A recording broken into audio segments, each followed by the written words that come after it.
Hello. The Divine Code reading for November 13th, pages 317 and 318. We're in the chapter, The Prohibition of Separating Meat from an Animal that is living or in the process of dying, and restrictions on consuming such meat after the animal's death. Topic number 5. If a kosher species of animal had terminal disease or injury which made it forbidden for Jews to eat,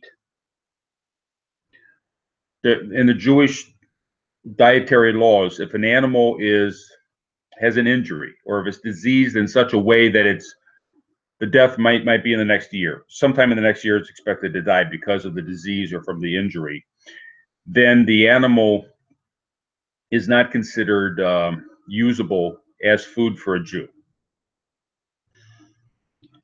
But it was nevertheless killed by a Jew through the action of ritual kosher slaughter. So the animal is not permitted for Jewish consumption. However, it is slaughtered according to the Jewish style of slaughter. They're going to use the meat for something else besides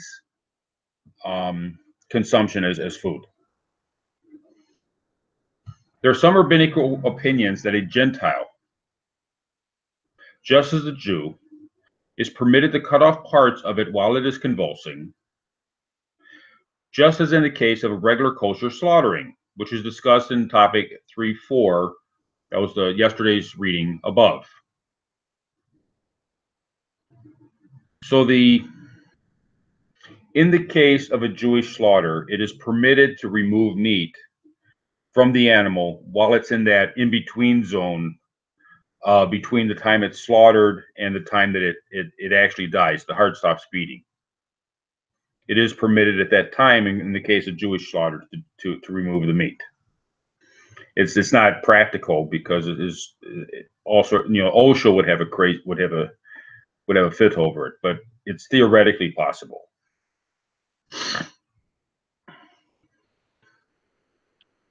Simla HaKodesha, chapter 27, and Priya Megadin, Sifri 27.2. Both have the opinion that for kosher slaughter, that is shlita, by a Jew of a terminally ill or injured, that is treifa, animal, the rule that anything permitted for a Jew is possible for a Gentile as well applies. And the Jew's act of shlita removes the status of Aver Memakai completely.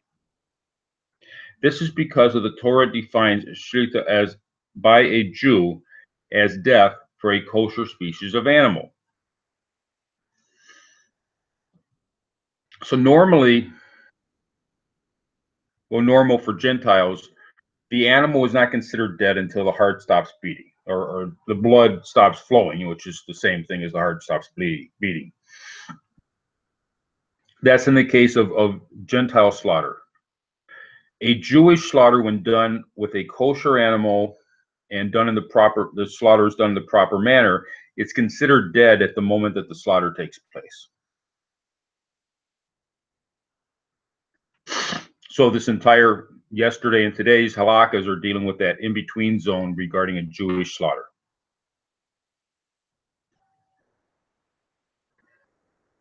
The understanding of the Marashal quoted in Shach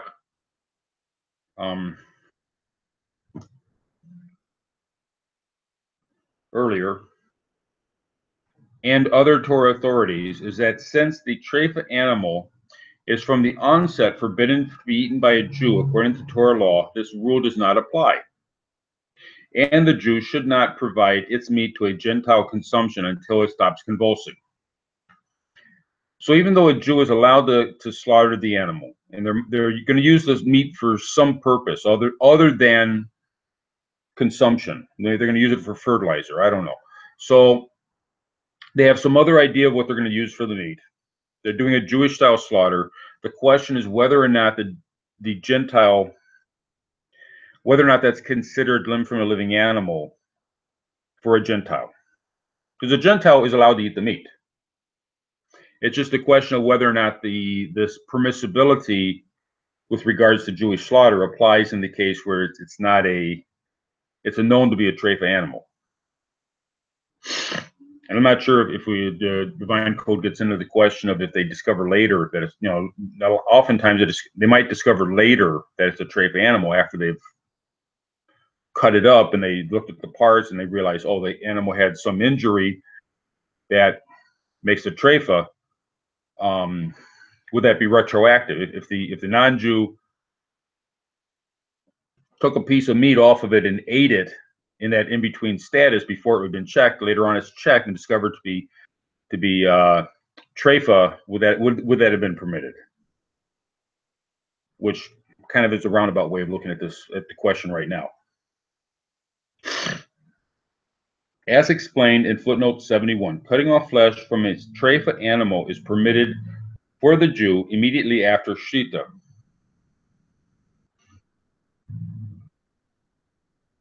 However, the Jew may not feed it to a Gentile or intend the shita to be for this purpose, since it would be considered as if the Jew is slaughtering a Gentile's animal, in which case the Gentile would be forbidden to eat Aver Mimikai flesh that was severed from the animal while it was still convulsing.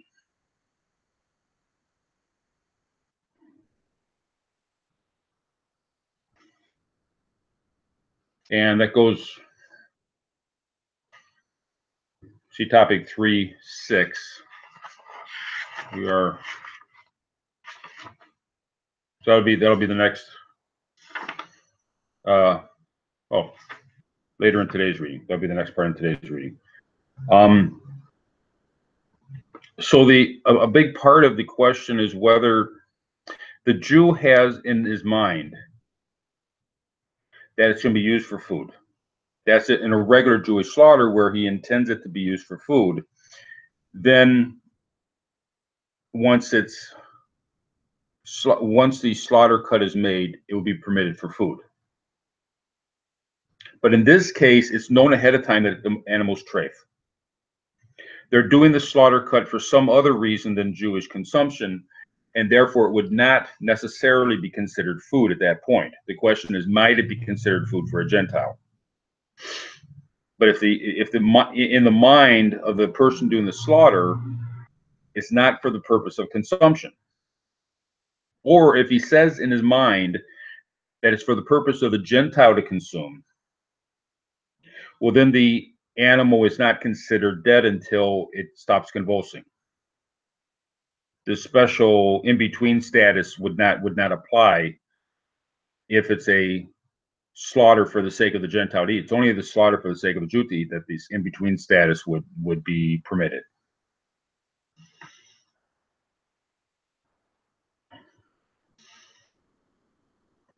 It is permitted, however, for a Jew to cut off from this convulsing treifa animal immediately after the kosher slaughter if it is for other purposes that he would benefit from other than eating. So whatever other purposes it might be. I don't know if treifa animal skin can be used for Torah. I don't know. But apparently there's some reason why he is intending to slaughter the animal.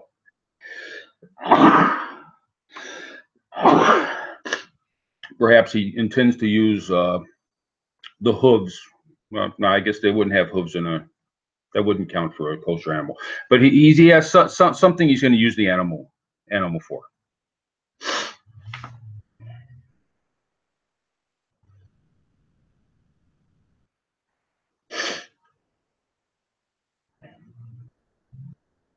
It would appear after post facto that the animal stops convulsing. The Gentile may eat from the flesh that was severed from the Jew during the convulsions.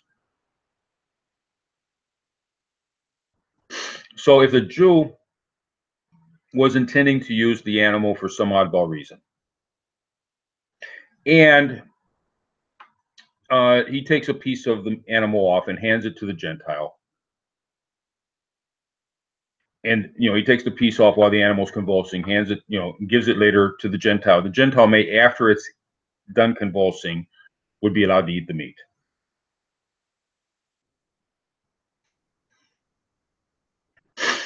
But in that case, the Gentile using the food for consumption is incidental. It's not the purpose of the slaughter. Nevertheless, a Gentile is forbidden to cut off any meat from the animal while it is still convulsing, and then to eat the meat immediately or at a later time. So the Gentile does not have the ability to take off some of the meat himself and consume the meat later, even after it's done convulsing, where he would be allowed to if the Jew took off the meat. Now, in yesterday's reading, on the last page, in page 316, it's mentioned the concept of a Gentile acting as an agent or worker for a Jew,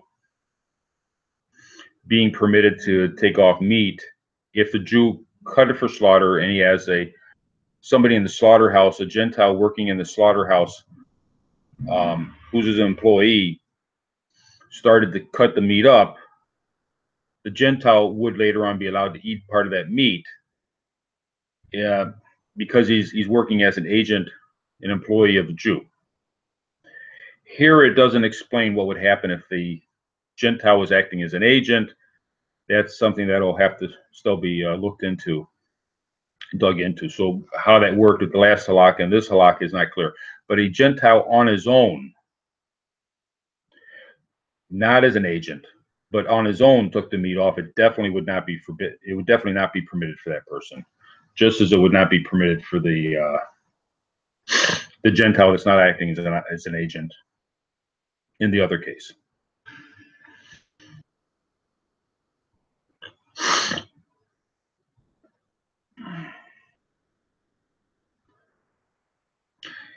Here, the slaughtering may be for any type of Jewish use and not necessarily for consumption. However, it appears to the author that a Gentile may not cut off parts of the terminally ill, injured animal which had been received an act of ritual slaughter by the Jew until after it dies and stops convulsing. But if a Jew cut off flesh while the animal is still convulsing, then after the fact he can give it to the Gentile for food. After the animal has died and stopped convulsing.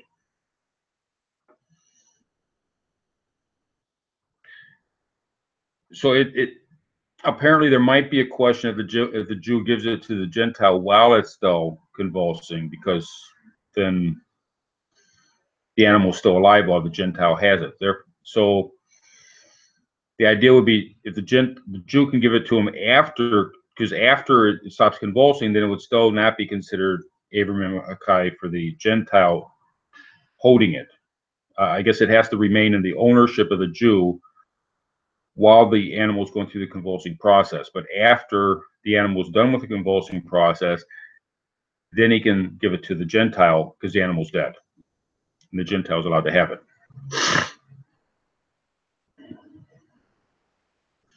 So in this, yeah. Still, as an initial preference, the Jew should not do so for a Gentile, but he should wait until after the animal stops convulsing.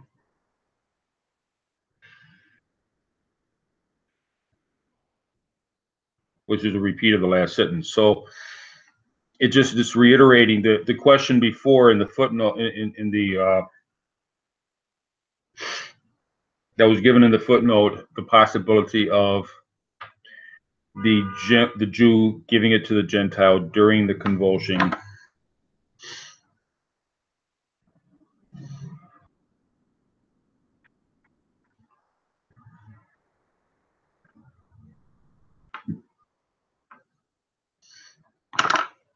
He should wait until after it's done convulsing, and then there's no question involved.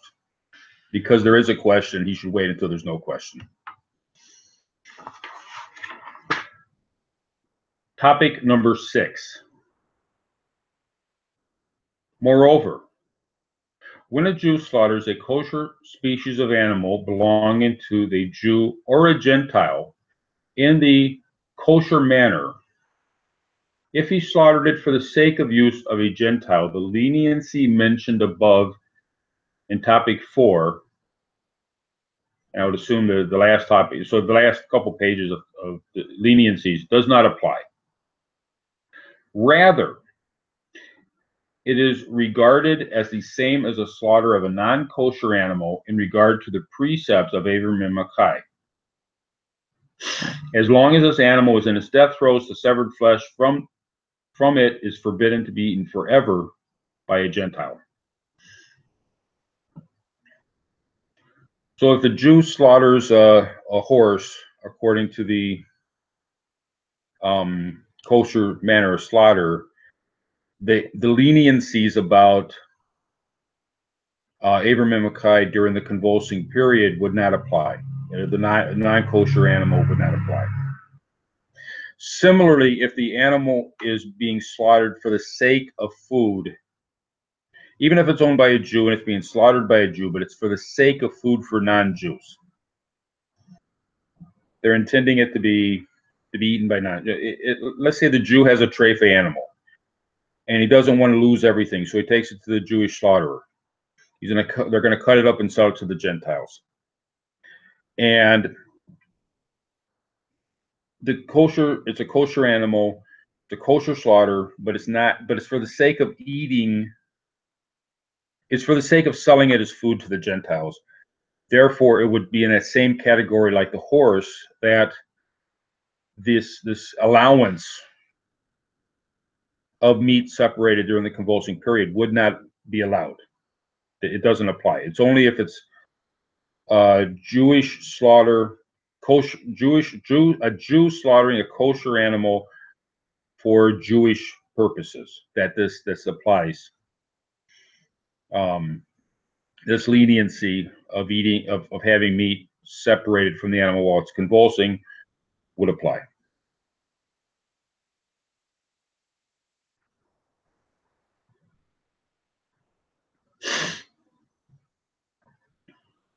Maharsha Shaktiradaya, chapter 27. The reason given for this is that if a Jew properly slaughters an animal for himself or for other Jews, he actually makes the meat immediately permissible for Jews, according to the Jewish commandment of Shita, which is the commandment of the animal is considered dead as soon as the act of Shita is performed. This removes the condition for Avram and Makai, and therefore it must be permissible also for a Gentile.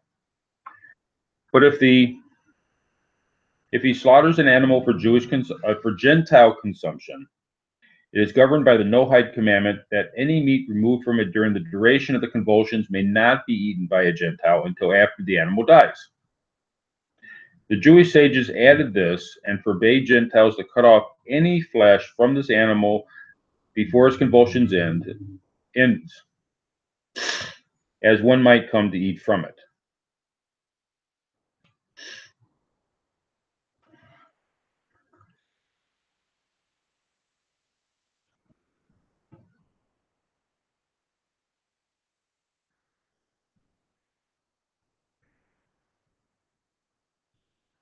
So again, that's the idea that it should not be, even though we have these leniencies, we should not remove the meat from the animal while it's convulsing, because we might be led to eat it, and we're not supposed to eat it. Therefore, we should wait altogether. And that's the understanding of the sages. That's from the ancient days. It was determined that we should just hold off on it altogether. And really, it's a theoretical more than a practical issue anyway. So it's a good place to put a fence.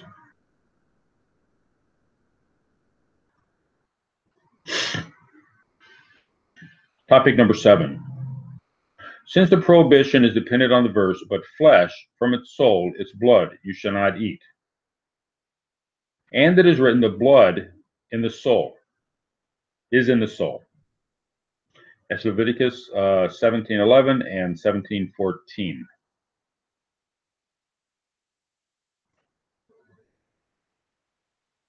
This teaches that the soul of life is invested in the blood, which is circulated by the heart, meaning that the soul is based in the heart.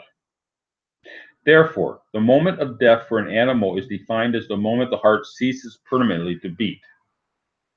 As long as the heart is still beating, the animal is considered alive, since its soul is within it, and it is forbidden to cut off its meat or sever its limbs, except for the leniency explained above, explained in chapter 3, topic 4 above. Even though its throat has been slit or another activity to kill it has been performed.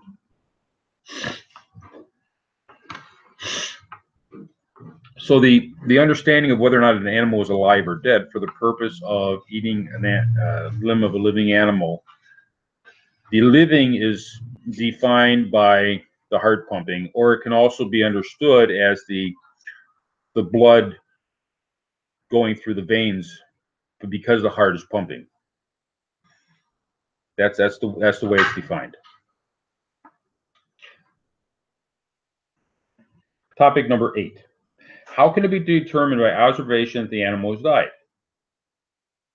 If it is lifeless and motionless, and it is not breathing, we can assume that it has died. Yoma 85a and Shokan or Harav or Kaim 329.3 state that the main life is in the heart, but the signs of life are recognizable in the nose and the breath. As it says, all that has life is in its nostrils. Genesis 7:22. So the sign of the life that it's alive is that it's breathing or that it's moving. That's a sign of life. The actual life is in the beating of the heart, which is more difficult to determine, at least. I mean, today we got all sorts of instruments and all that detect various activities, but when doing a slaughter of an animal, these are considered the signs of life. And if the slaughter involves cutting the arteries, then that's also noticeable. You know, the blood would be noticeable.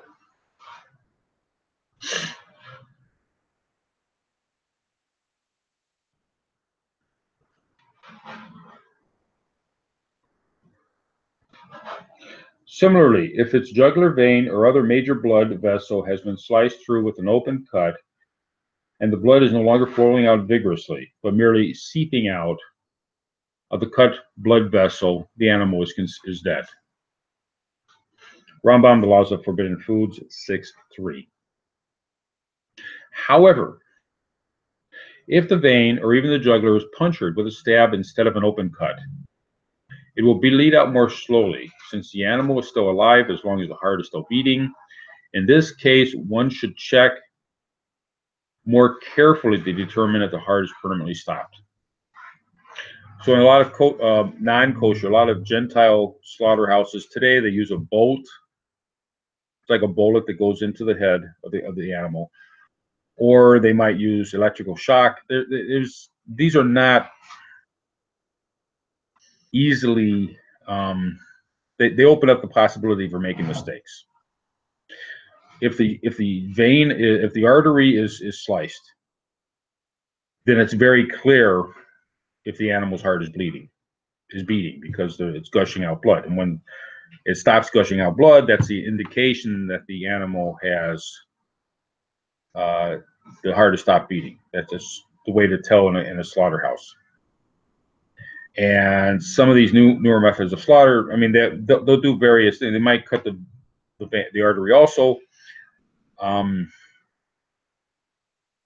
It's best to do it that way rather than other methods, because it's hard to determine with the other methods.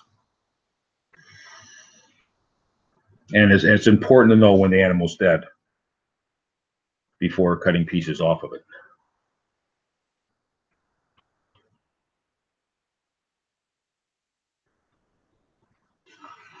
Thank you.